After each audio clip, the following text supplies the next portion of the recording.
Hi hello नमस्कार. कशा आहात तुम्ही सर्वजण? मस्त आहात ना? आय होप तुम्ही मस्तच असाल. तुम्हाला आजचा दिवस छान मस्त आनंदाचा आणि छान आरोग्यदायी जाऊ देत आणि तुमच्या मनातल्या सगळ्या इच्छा पूर्ण होऊ देत, हीच मी ईश्वरीचरणी प्रार्थना करते आणि आपल्या व्हिडिओला सुरुवात करते. तर आज मी सगळे म्हणजे दळण चक्कीवर दिलं होतं आणि पीठ भरायच्या आधी म्हटलं चला खाली झालं आहे तर डब्बा व्यवस्थित साफ करून ठेवावा. तो स्वच्छ आता साफ करते आणि असेच सगळे पिठाचे डबे खाली झाले ना मग स्वच्छ करून ठेवते आणि मग चांगलं पीठ आणल्यावर भरून ठेवते. तर आता हे सगळे डबे धुवून घेते. असं तर आपण वरचेवर असं हात फिरवत असतो, स्वच्छ करत असतो, पण आता हे पिठाचा डबा खाली झालाच होता तर म्हटलं पीठ भरून ठेवायच्या आधी स्वच्छ करावं. तर कधीही माझं संपायच्या आधीच ऑलरेडी सगळं काही भरून ठेवत असते. म्हणजे खाली कुठलीही वस्तू आपण घरामध्ये ठेवायची नसते. रिकामी झाल्यावरच सगळं वस्तू आणायची आणि भरून ठेवायची ही पहिल्यापासून सवयच नाही. त्याच्यामुळे थोडंसं संपायच्या आधीच सगळ्या वस्तू घरात येतात आणि आम्ही सगळं भरून ठेवतो, कारण दोघांनाही सवय सगळं भरून सगळं कडधान्य किंवा सगळं सामान हे भरलेलं असावं, कधीही रिकामं नसावं. त्याच्यामुळे मग मी संपायच्या आधीच सगळं घेऊन ठेवतो आणि व्यवस्थित भरून ठेवते. तर आता हे व्यवस्थित साफ करून झालेलं आहे, छान सुकून स्वच्छ. आता दळून पीठ आणल्यावर मी ह्याच्यात भरणार आहे. तर आता आर्या इथे एअर फ्रायरमध्ये पॅटेटो म्हणजे फ्रेंच फ्राईज करते आणि हे असं रेडीमेड भेटतं बघा. आपण डीमार्टमध्ये किंवा कुठेही रिलायन्स शॉपमध्ये जातो ना तर हे आपल्याला भेटतंच. तर तसं आणलेलं होतं, पण ते आता एअर फ्रायरमध्ये मी फ्राय करणार आहे. तर त्याच्यासाठी हे मी म्हटलं चला तुमच्याबरोबर पण शेअर करावं. एअर फ्रायरमध्ये कसं बिना तेलाचं कुठल्या गोष्टी होतात, कुठल्या नाही होत, हे सगळं काही मी तुमच्याबरोबर व्हिडिओ शेअर करणार आहे. तर हे असं एअर फ्रायर असं लिहिलेलं आहे, पण ते असं पोटॅटोचं म्हणजे भेटतात चिप्स वगैरे. तर हे अशा प्रकारे फ्रेंच फ्राईज आणलेलं होतं त्यांनी. तर आता हे करणार आहे. तर हे एअर फ्रायरमधले ना असं एक भांडं असतं, त्याला ना थोडं धुवून घ्यायचं स्वच्छ आणि टिश्यू पेपरने पुसून घ्यायचं. तुम्हाला तेल हवं असेल तर तेल असं ब्रशने स्प्रेड करायचं. तर आर्या आता इथे बघा करते. तर त्या भांड्याला असं सर्वीकडे लावून घेते. खूप कमी तेल यूज आपण करू शकतो आणि या कमी तेलामध्ये भरपूर असे पदार्थ करू शकतो. पिझ्झा किंवा चीज पोटॅटो म्हणा किंवा आपण वेगवेगळे पदार्थ बनवतो ना, मच्छी फ्राय म्हणा, सगळं काही एअर फ्रायरमध्ये होतं आणि कमी तेलामध्ये आपण बनवू शकतो. भजी म्हणा, हे सुद्धा होऊ शकतं. भजीसुद्धा होतात छान कमी तेलात. पण आता मी हे तुम्हाला फ्रेंच फ्राईज आर्या करणारच होती तर म्हटलं चला दाखवूया. तर आता तेल लावून सगळीकडे घेतलं, तुम्ही बघितलं. आणि आता हे सगळं पीस आहे ना त्याच्यात टाकणार आहे. तर चला बघूया. काय कच्चं आहे ते. तर एअर फ्रायर आहे ना ते ओव्हन्सचाच दुसरा भाग असं मला वाटतं, कारण त्याच्यामध्ये जसं आपण ओव्हनमध्ये करू शकतो ना तसंच एअर फ्रायरमध्ये करू शकतो. फक्त कमी तेलामध्ये सगळ्या वस्तू आपण करू शकतो. म्हणजे आपल्याला डाएट वगैरे करणार असेल ना तर ते खूप उपयुक्त आहे. लहान मुलांना तेलाच्या वस्तू न देता आपण असं थोडंसं कमी तेलामध्ये, म्हणजे तेल लागतच नाही अजिबात, फक्त थोडंसं स्प्रेड करायला लागतं खाली. पण तेवढ्या ह्याच्यामध्ये आपण सगळं काही पदार्थ करू शकतो. हा एक नक्कीच फायदा आहे. आणि ह्याच्यावरती सगळं टायमर सगळं वगैरे मेनू किती कसं काय सगळं बनवता येतो. तर त्याच्यावर आपण टायमर सेट करू शकतो आणि ते आपोआप टायमर सेट होतो. हे सगळं काही व्यवस्थित ते लोक तिथे समजावून सांगतात. पण हे खूप छान आहे, मला आवडलं. मग थोडंसं क्रंची टाईप कर ना.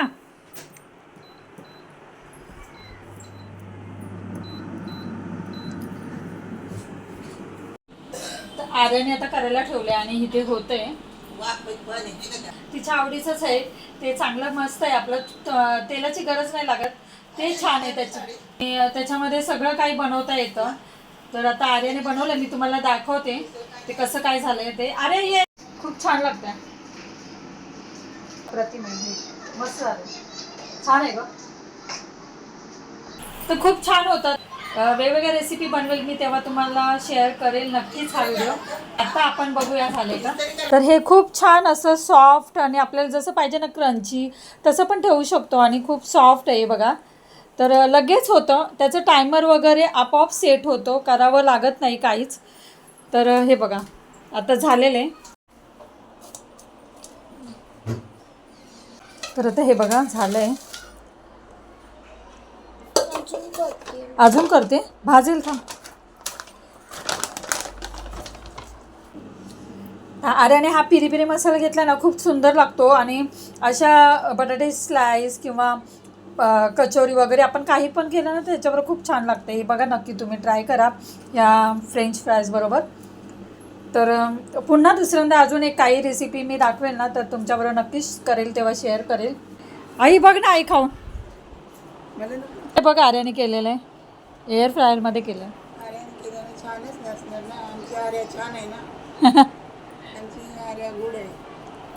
कसं लागते सांग. चांगले ना. तुझं असं वेफरवर तो मसाला खाल्लास, तो हा मसाला आहे, पिरी पिरी मसाला. हां घे.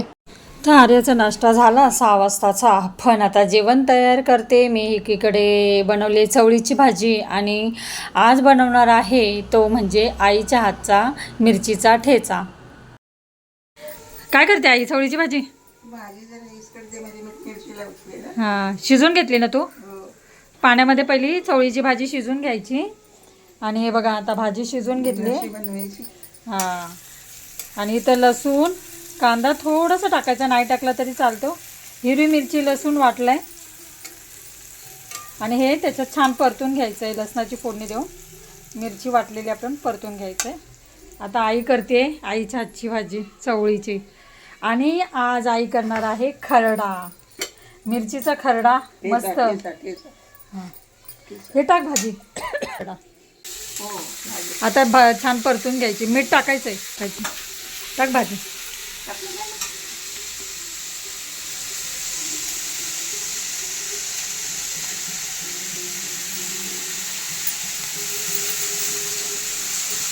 त्यातलं पाणी काढून घ्यायचं आणि पिळून भाजी टाकायची त्याच्यात.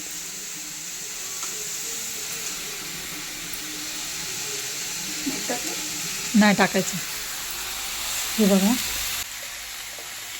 तर ही अशी भाजी चवळीची ना आधी शिजून घ्यायची, म्हणजे खूप छान लागते. ही आईची पद्धत आहे. हे बघा,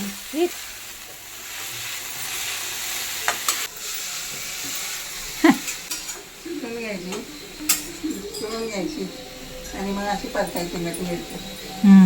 आजचा बेत आहे चवळीची भाजी, डाळ भात, भाकरी आणि झणझणीत मिरचीचा ठेचा. हां झणझणीत मिरचीचा ठेचा आईच्या हातचा. तर हे बघा, झाली भाजी. बस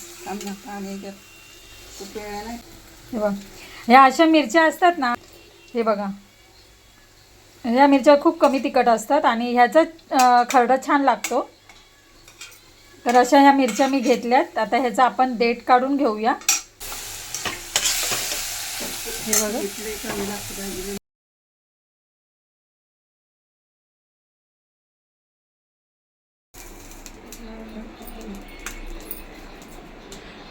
तोडल्या ना पटकन भाजल्या जातील. मोठ्या मोठ्या लांब लांब आहेत, ह्या अशा लांब आहेत ना, त्याचे 2 तुकडे करायचे. शेंगदाणे घेतले, लसूण घेतलं आणि ते मिरच्या भाजते बाजूला.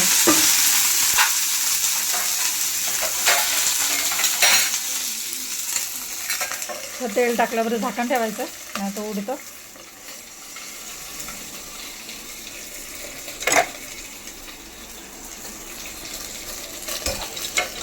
थांब काढतो. बारीक गॅस करून ठेवायचा, छान परतायचं. उडण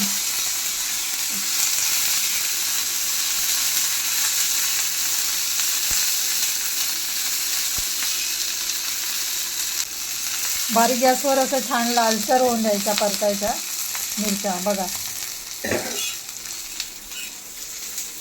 परतून घ्यायच्या. या मिरच्या आहे ना तिखट नसतात, त्याचा ठेचा छान लागतो. हां आणि त्यानंतर तेल टाकून झाकून ठेवायचं. हां मग ते काढून घ्यायचं. शेंगदाणे भाजायचे. भाजले तर ह्याच्यात साईडला शेंगदाणे भाजून घेऊया. हां शेंगदाणा टाकूया. शेंगदाणा सुरुवातीला भाजलं तरी चालेल तुम्ही, किंवा ह्याच्यामध्ये टाकलं तरी चालतं, भाजलं जातं ते. तो जसं तुम्हाला भाजायचं आहे तसं भाजा. सुरुवातीला भाजा, नाहीतर त्याच्यामध्ये भाजा. तर असं छान भाजून घ्यायचं आहे बघा. भाजून घ्या. तेलामुळे आहे ना हे असं छान भाजलं जातं. तर तुम्ही असं भाजून घ्या. लसूण हां, जरा हे लसूण आणि मिरची तर ठेवायचा, ओरिजिनल ठेचा करायचा. पण कोथिंबीर पण टाकतात, पण आपण कोथिंबीर नाही टाकणार आहे. ओरिजिनल ठेचा असा करायचा, तोच मी दाखवणार आहे. तर आईच्या पद्धतीने झणझणीत असा ठेचा करूया आपण. छान भाजून झाले हे बघा. आणि बारीक गॅस करून जरा थोडं 2 मिनटं परतायचं आहे आणि बंद करायचा गॅस. शेंगदाणे बिचार लागले तर नाही हे शेंगदाणा ह्याच्यामध्ये भाजलं गेलं हे बघा. तुम्ही बघू शकता हे शेंगदाणा असं आहे ना ह्याच्यामध्ये भाजलं जातं. तर काही गरज नाही पहिल्यांदा सुरुवातीलाच भाजायची. तर मिरच्यामध्ये पण छान भाजलं जातं. तर आता आपण काढून घेऊया.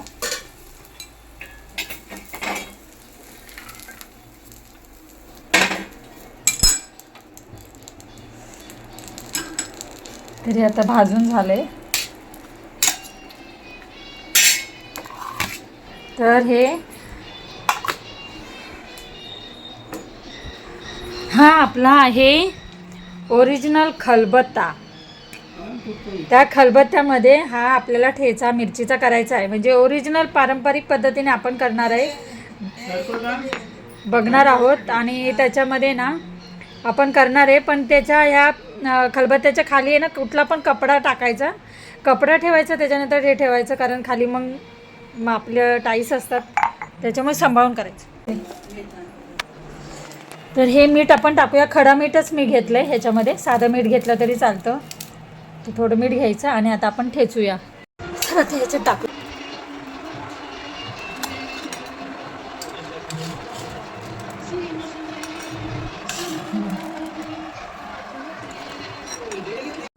हा खलबत्ता आहे ना तो किंवा पाटा म्हणा, तर हे सगळे पारंपरिक वस्तू आहेत. ते खूप खरंच छान होत्या आणि अजूनपर्यंत म्हणजे कोणी कोणी वापरत पण असाल.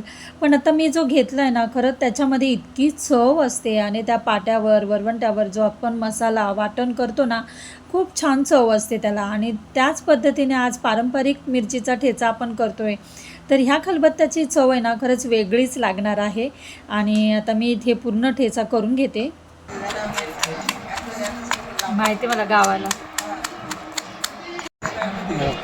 हे बघा असं. हे बघा आता हे सगळं करून घेऊया आपण.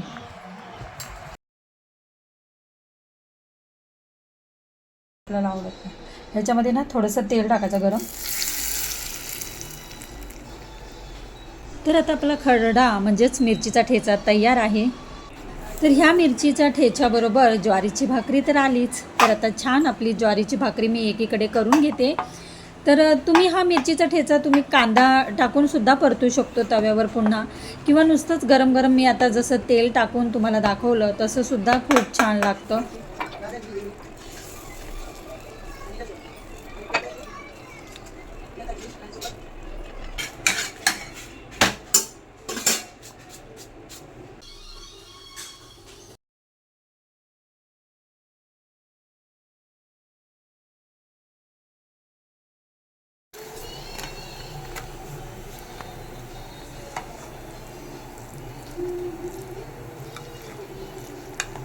छान अशी आपली ज्वारीची भाकरी आणि त्याच्याबरोबर हा ठेचा हा रेडी झालेला आहे.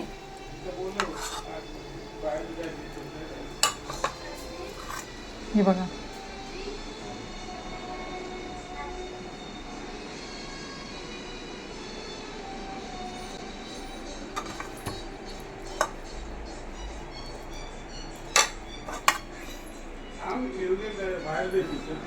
हे बघा